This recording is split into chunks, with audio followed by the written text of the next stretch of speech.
40% au moins de chansons francophones à la radio en France. Ce quota est confirmé dans une nouvelle loi. On en parle avec l'invité de la Une francophone.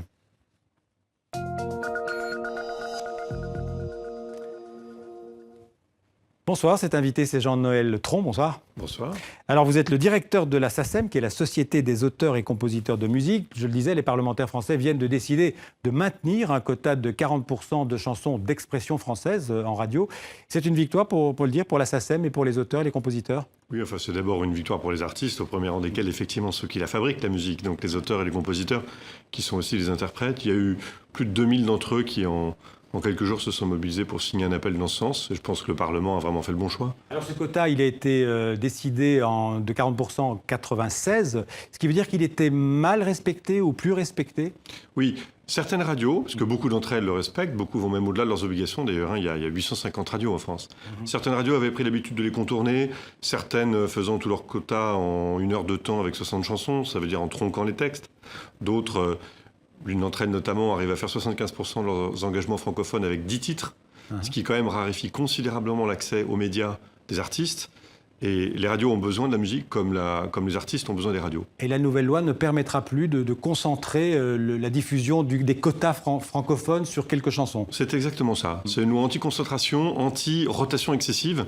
Il se trouve qu'une enquête l'an dernier a montré que, même chez les 15-35 ans, 70% d'entre eux se plaignent d'entendre toujours les mêmes titres.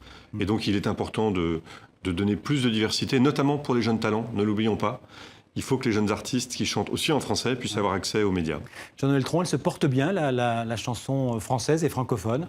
Artistiquement, elle a rarement été aussi dynamique. Économiquement, elle est très fragile. Elle a été dynamique cette année, notamment à l'international, il ne faut pas l'oublier. Quelqu'un comme Maître Gims, il a été 8 semaines d'affilée numéro 1 en Italie, 4 semaines au Danemark. Quelqu'un comme Zaz, par exemple, a vendu 600 000 albums chantés en français en Allemagne. Stromae a fait une carrière aux États-Unis, une tournée aux États-Unis, pardon.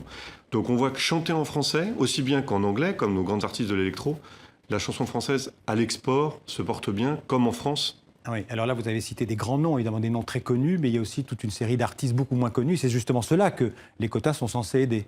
Oui, les quotas sont vraiment, pour nous, les auditeurs, une sorte de garantie de diversité contre une forme d'asphyxie, sinon qui nous menacerait. Et comme vous l'avez dit, si on veut que les jeunes talents puissent construire des vraies carrières, encore faut-il qu'ils aient accès au public. Et je rappelle que même en 2016, la radio est le premier prescripteur musical.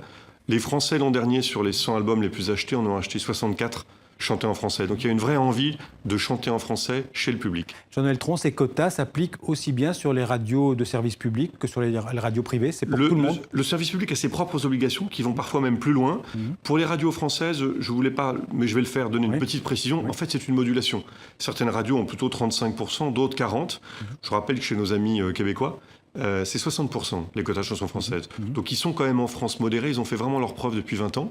Les radios commerciales se sont développées, la chanson française aussi. La France est le pays d'Europe, le seul où la majorité de la musique est produite en France. Peut-être qu'au Québec, la raison, c'est parce que la langue française est évidemment plus menacée dans un océan anglophone. Oui, mais comme vous le savez bien sur cette antenne, le français c'est un enjeu d'avenir et pas du passé. C'est la langue qui croît le plus vite au niveau mondial grâce à la démographie de l'autre côté de la Méditerranée.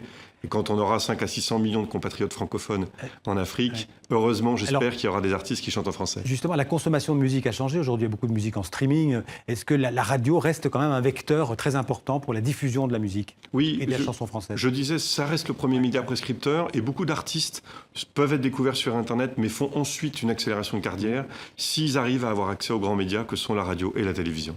Merci beaucoup, Jean-Noël Tron. Je rappelle, directeur de la SACEM, la Société des auteurs et compositeurs de musique, d'être venu sur le plateau du 64 minutes. Merci.